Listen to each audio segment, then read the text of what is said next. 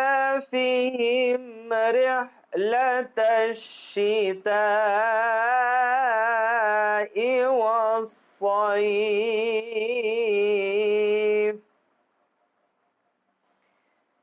لإيلاف قريش إيلافهم رحلة الشتاء والصيف।